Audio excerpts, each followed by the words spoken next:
Pero vamos a dar una vuelta de página y a referirnos a uno de los grandes debates que existe hoy en la Argentina y que tiene que ver con el lawfare. La realidad de las presiones económicas, mediáticas y políticas sobre el Poder Judicial, que termina en algún punto no siendo víctima de esa presión, sino connivente y cómplice de acciones que desvirtúan la decisión judicial y la comprometen a intereses corporativos. Una realidad que la Argentina tiene en debate, Mari, desde hace un largo tiempo. Así es, Pablo, el lawfare como guerra jurídica, la judicialización de la política o la politización de la justicia.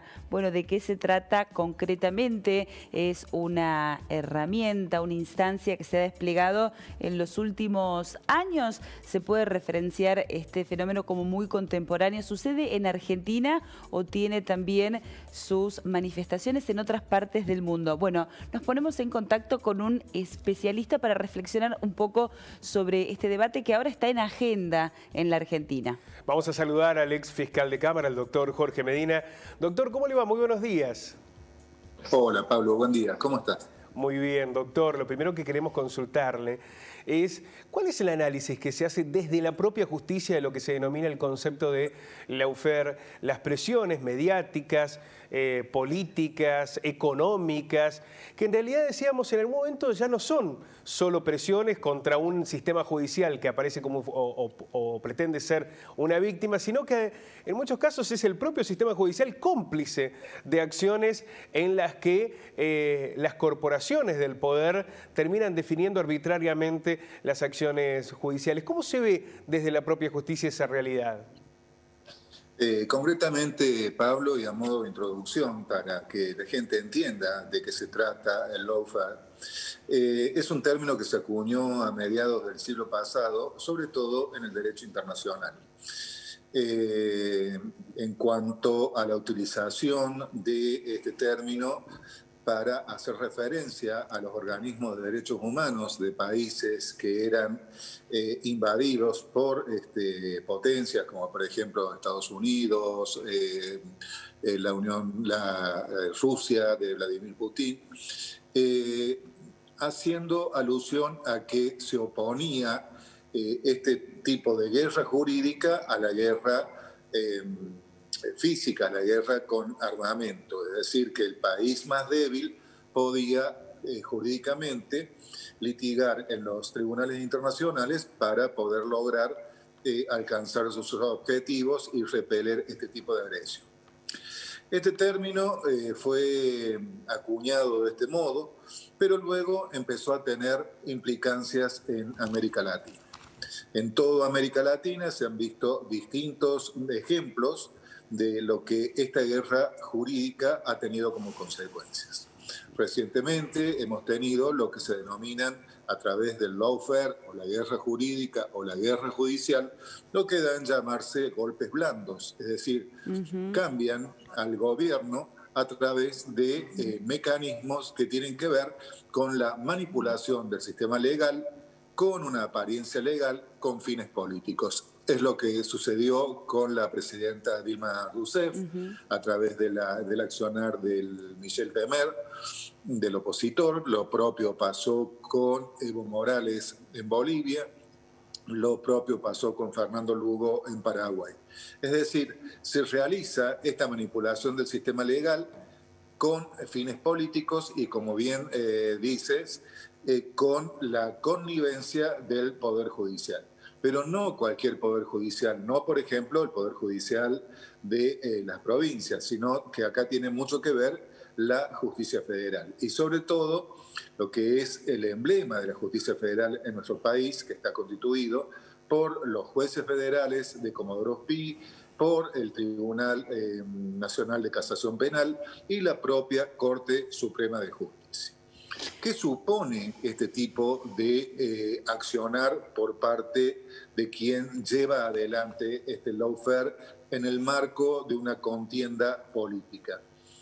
El tribunal se presta a un enjuiciamiento sin mérito, existe un abuso del derecho que tiene como verdadero fin dañar la reputación de un oponente, se intenta, y de hecho se influye en la opinión pública, mediante el uso de la ley para obtener una publicidad negativa. Y se produce algo que es muy grave, la judicialización de la política, ya que se utiliza la ley como un instrumento para conectar medios y fines políticos. ¿Qué se hace además? Se promueve la decepción popular. De pronto se instala el discurso de que todos los políticos son corruptos, de que todos los políticos son inservibles, de que el sistema político directamente no tiene ningún tipo de posibilidad. Y por otra parte, hay también la utilización de la ley y de los medios legales para avergonzar al oponente. Es decir, que se trata de una campaña de descrédito para lograr que justamente ese oponente sea neutralizado. Por otra parte, se trata de bloquear y tomar represalias, lo que se llaman los carpetazos, contra los intentos de los oponentes de utilizar los procedimientos y estándares disponibles para defender sus derechos.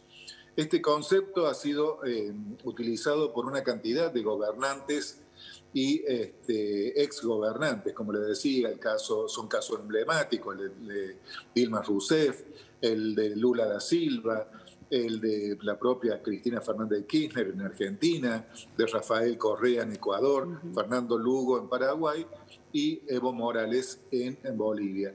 Es decir, hay toda una idea de la utilización del poder judicial para llevar a cabo esta avanzada, esta confrontación que no hace otra cosa que ser una puesta en escena para toda la comunidad, para que digan concretamente que esa persona no tiene las cualidades necesarias para dirigir un gobierno o un espacio político. Es decir, es este tipo de avanzada la que finalmente replican los medios de comunicación, replican las redes sociales y termina poniendo epítetos en la cabeza de las personas que se ven afectadas de este modo y después por su propio peso estas causas, cuando uno empieza a indagar, se ven que el mérito o la prueba que se utilizó para llevar adelante esta causa hace agua por todos lados y las causas comienzan a caer, pero ya el daño está hecho. No sé si me explico bien. Sí, claramente. Medina, usted lo decía recién, ante este tipo de utilización de la justicia hay una ruptura con la sociedad que termina descreyendo de esa instancia y es una instancia gravísima que eso suceda, ese pacto con la sociedad. Pero hacia adentro del Poder Judicial también es uno de los peores vicios, ¿no? Y sobre todo con el rol fundamental que tiene el Poder Judicial como un poder de la República que necesariamente tiene que controlar, que tiene que ser independiente y que tiene que equilibrar a los otros dos poderes. ¿Cómo lo ven desde adentro? ¿Hay una autocrítica? ¿Cómo evalúa el desempeño de colegas y de hombres que se desenvuelven en el mismo ámbito? ¿Cuál es el análisis que se puede hacer dentro del Poder Judicial? Y vea, concretamente cuando un funcionario judicial, llámese juez o fiscal, es cooptado por el poder político, existen dos crisis o dos conflictos. Uno de ellos es justamente la imposibilidad de tener objetividad por parte de quien imparte justicia. Es decir, existe una suerte de cierta parcialidad, nosotros jurídicamente lo llamamos prevaricato, porque se hace en favor o se actúa en favor de una de las facciones políticas que están en pugna.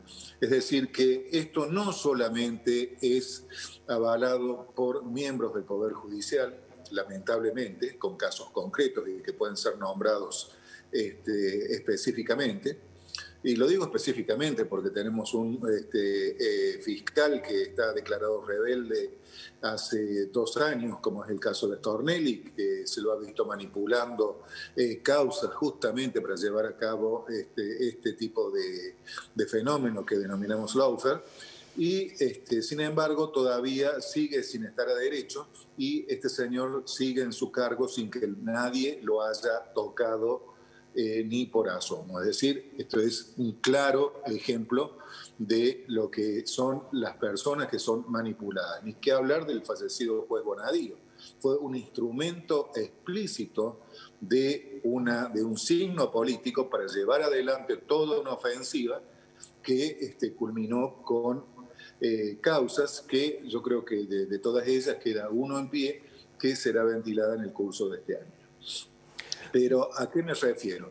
A que no solamente son los jueces, sino que está imbricado en el ámbito de la justicia. Lo podemos ver en colegios de abogados, lo podemos ver en los que se autotitulan abogados por la libertad, etcétera, etcétera, que son justamente operadores de determinados sectores que llevan adelante este tipo de prédica y militan directamente. Así como del otro lado teníamos lo que se denominaba justicia legítima. En otra facción, en ese campo de batalla, está esta gente que tiene una postura reaccionaria, mucho más conservadora, tiene toda una impronta que lo caracteriza por la defensa de los medios económicos concentrados y lisa y llanamente terminan siendo sus voceros. Como ex funcionario judicial, actual académico, actual consultor en lo académico, realmente es algo que lleva a análisis y a un análisis muy crítico y que entiendo yo el Poder Judicial como uno de los factores de poder más importante por la división de poderes que tiene a su cargo el control de los otros 2 poderes, realmente está cayendo en un descrédito, tal punto que si uno pregunta, como viene preguntando en la población, si cree en las resoluciones judiciales, las resoluciones judiciales lamentablemente son puestas en crisis permanentemente por este tipo de cuestiones. Doctor, lo ha negado el gobierno nacional, lo ha negado el propio presidente Alberto Fernández, pero sigue rondando en algunos medios de comunicación la idea de que podrían existir indultos para aquellos que hoy aparecen como condenados en algunas instancias, en algunos casos también con prisiones domiciliarias en su mayoría, y que podrían ser víctimas de este proceso de lawfare que se instaló tan fuertemente en los últimos años. ¿Se le puede dar credibilidad a esa idea del indulto? ¿Es posible en la Argentina de hoy pensar en ese concepto? ¿Hay antecedentes más allá de lo que ocurrió con Menem, con dictadores y represores, de que puede existir una decisión de estas características para salvaguardar lo que ha significado el lawfare en la justicia? Mire, para esto hay que explicar. El indulto es una facultad presidencial que, digamos, va a determinar que una persona individual quede sin sanción por un delito que ha sido juzgado. Eso es el indulto, es decir, es una decisión unipersonal del presidente de la Nación en circunstancias excepcionales. Particularmente descreo de este tipo de sistema por cuanto es muy discrecional y como es tan discrecional puede dar lugar a arbitrariedades. La otra posibilidad que existe es la de por vía legislativa en lo que se denomina el armisticio, es decir, ya que en determinado lapso, en determinado periodo, la justicia ha estado por lo menos sospechada de manipulación de elementos probatorios para llegar a sentencias condenatorias, el Poder Legislativo tiene la facultad de dictar un armisticio y decir, bueno, miren, las personas que han sido procesadas en o condenadas en este periodo pueden quedar sin responsabilidad penal. Esto es algo que deben acordar las fuerzas políticas, porque en definitiva, así como durante la gestión del presidente Mauricio Macri se llevó adelante todo este tipo de actividad de lawfare, podría venir la contestación sobre la base de la actuación de algunos funcionarios del macrismo durante el mandato de ese signo político. Es decir, hablando mal y pronto, estarían cambiando figuritas.